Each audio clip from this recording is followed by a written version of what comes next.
आज की क्लास में हम देखने वाले हैं प्रूफ ऑफ फैक्टर थ्योरम। ठीक है, फैक्टर थ्योरम का प्रूफ देखने से पहले सबसे पहले आपको पता होना चाहिए कि रिमाइंडर थ्योरम क्या है और रिमाइंडर थ्योरम की स्टेटमेंट क्या कहती है। ठीक है, अगर आप नहीं जानते रिमाइंडर थ्योरम के बारे में तो ऊपर आई बटन पर लिंक आ रहा होगा, आप उस पर क्लिक करके रिमाइंडर थ्योरम देख लीजिए पहले, फिर आप इस फैक्टर थ्योरम को देखना तो ये आपको समझ में आएगा, या फिर आप डिस्क्रिप्शन में दिए गए लिंक पर भी क्लिक करके आप रिमाइंडर थ्योरम को देख सकते हैं। तो चलिए अब हम देखते हैं फैक्टर थ्योरम। तो सबसे पहले हम क्या करते हैं, रिमाइंडर थ्योरम का रिविजन कर लेते हैं एंड देन उसके बाद हम फैक्टर थ्योरम के प्रूफ की तरफ बढ़ेंगे। ठीक है, तो रिमाइंडर थ्योरम क्या कहती है कि एफ ऑफ एक्स एक पॉलिनोमियल है जिसकी डिग्री जो है वो ग्रेटर देन इक्वल टू 1 है। ठीक है, और वहीं पे एक्स माइनस ए एक लीनियर पॉलिनोमियल है। चूंकि ये लीनियर पॉलिनोमियल है तो इसकी डिग्री भी 1 होने वाली है। ठीक है, रिमाइंडर थ्योरम ये कहती है कि जब हम एफ एक्स में एक्स माइनस ए से डिवाइड करते हैं, ठीक है, तो एट द एंड में जो रिमाइंडर आता है और वो रिमाइंडर होता है एफ ऑफ ए। ठीक है, ये रिमाइंडर थ्योरम कहती है।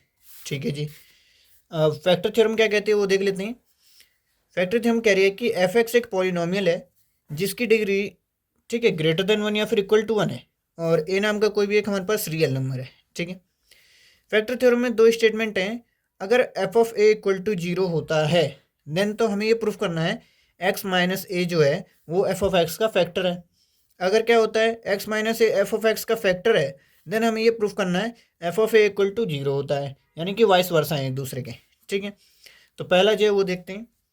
तो इसके हिसाब से क्या है, एफ ऑफ एक्स नाम का एक पॉलिनोमियल है जिसकी डिग्री की बात करें तो इसकी डिग्री क्या है, ग्रेटर देन इक्वल टू 1 है। ठीक है, एक्स माइनस एक है फैक्टर है, तो एक्स माइनस एक लीनियर पॉलिनोमियल है, इसकी डिग्री 1 है। ठीक है, और ये क्या है, इसका फैक्टर है। ठीक है जी, फैक्टर है। अच्छा, यानी कि जब हम इससे इसको डिवाइड करेंगे तो कुछ ना कुछ क्वेश्चन आएगा और कुछ ना कुछ रिमाइंडर आएगा। चूँकि ये इसका फैक्टर है तो क्या होगा, रिमाइंडर इस केस में नहीं आएगा, 0 आएगा। ठीक है, वो देख लेंगे। सपोज मेरे पास एक नंबर है 20। ठीक है, जब मैं इसको 6 से डिवाइड करता हूँ तो 3 टाइम्स जाएगा और 18 एंड 2 रिमाइंडर बचेगा। ये हमारा डिवाइजर होता है और 20 हमारा डिवाइडेंड होता है, 3 क्वोशंट एंड 2 रिमाइंडर। ठीक है, तो डिवाइडेंड इक्वल टू होता है divisor into quotient plus remainder. ठीक है, तो इस केस में हमारे पास डिवाइडेंड क्या है, एफ एक्स है, एंड डिवाइजर क्या हो जाएगा, एक्स माइनस ए, इंटू में क्वोशिएंट क्या होगा, कुछ ना कुछ क्वोशिएंट तो आएगा, क्वोशिएंट मान लेते हैं हम जी एक्स। ठीक है, और रिमाइंडर क्या होगा, रिमाइंडर होगा यहाँ पे एफ ऑफ ए, कैसे, रिमाइंडर थ्योरम के हिसाब से। ठीक है, रिमाइंडर क्या होगा, जब भी हम क्या करेंगे एफ एक्स में एक्स माइनस ए से डिवाइड देंगे तो जो रिमाइंडर आएगा वो एफ ऑफ ए आएगा। इस केस में भी वही हो रहा है कि एफ एक्स में हम क्या कर रहे हैं, एक्स माइनस ए से डिवाइड दे रहे हैं। ठीक है, क्वोशिएंट आ रहा है जी एक्स और यहाँ पर रिमाइंडर आ जाएगा एफ ऑफ ए। ठीक है, जो पहली स्टेटमेंट है इसमें ये गिवन है कि F of A equal to 0।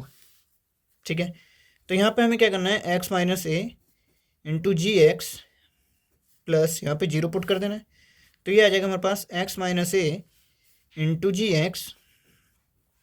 ठीक है, और F of X equal to यानी कि क्या आ गया, X minus A into G X. ठीक है, सपोज आपके पास एक नंबर है 12, अगर मैं कहूँ आपसे इसके फैक्टर करने के लिए तो आपने इसके दो फैक्टर निकाले, 3 इंटू 4। ठीक है, या हो सकता है आप कुछ और भी फैक्टर निकाल दो, 6 इंटू 2। ठीक है, तो यानी कि दो फैक्टर आए, एक फैक्टर तो ये है इसका और एक फैक्टर ये है। उसी तरीके से एफ ऑफ एक्स के यहाँ पे क्या है, दो फैक्टर निकले, X minus A and G X. ठीक है, हमें क्या प्रूफ करना है कि X minus A is a factor of F X, X minus A factor है। ठीक है, तो यहाँ पे ये प्रूफ होता है कि एक्स माइनस ए भैया क्या है, एफ ऑफ एक्स का फैक्टर है। ठीक है, X minus A is a factor of F X when F of A is equal to 0। अगली जो हमारे पास स्टेटमेंट है, एक्स माइनस ए यहाँ पे क्या है, फैक्टर है किसका, एफ एक्स का। ठीक है, F of A equal to 0 ये प्रूफ करना है हमको। ठीक है, तो सिंपली वही है, एफ ऑफ एक्स क्या है, हमारे पास एक पॉलिनोमियल है और इसकी डिग्री क्या है भाई, ग्रेटर देन इक्वल टू 1 है। और एक्स माइनस ए हमारे पास क्या है, एक लीनियर पॉलिनोमियल है। अब क्या ये दे रखा है कि इसकी डिग्री क्या है, 1 है। अब ये दे रखा है कि एक्स माइनस ए क्या है, इसका फैक्टर है। चूँकि ये इसका फैक्टर है तो जो रिमाइंडर आने वाला है 0 आने वाला है। सपोज 12 है। ठीक है, अगर मैं कहूँ कि 4 इसका फैक्टर है तो 4 से जब 12 में डिवाइड करेंगे तो कितना आएगा, 3, एंड इस केस में जो रिमाइंडर आता है 0 आता है। ठीक है, तो जब रिमाइंडर 0 आ गया तो यानी 4 इसका फैक्टर है। और यहाँ पे गिवन है कि एक्स माइनस से क्या है, एफ ऑफ एक्स का फैक्टर है, तो इसका मतलब क्या है, इस केस में रिमाइंडर क्या आएगा, 0 आएगा। ठीक है, अगर मैं यहाँ पे करता हूँ 4 इंटू 3 करता हूँ तो हमें क्या होगा, 12 मिल जाएगा। क्योंकि यहाँ पे जो डिवाइडेंड का फॉर्मूला होता है वो क्या होता है, dividend equal to divisor into quotient plus remainder. ठीक है, इस केस में रिमाइंडर क्या होगा, 0, तो रिमाइंडर को लेने की जरूरत है नहीं।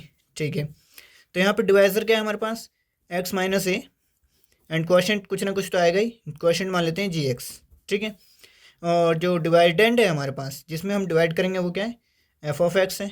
ठीक है, हमें निकालना क्या है, एफ ऑफ ए निकालना है, तो हम क्या करेंगे, सिंपली एक्स की जगह ए पुट करेंगे, तो F of A is equal to A minus A into G x.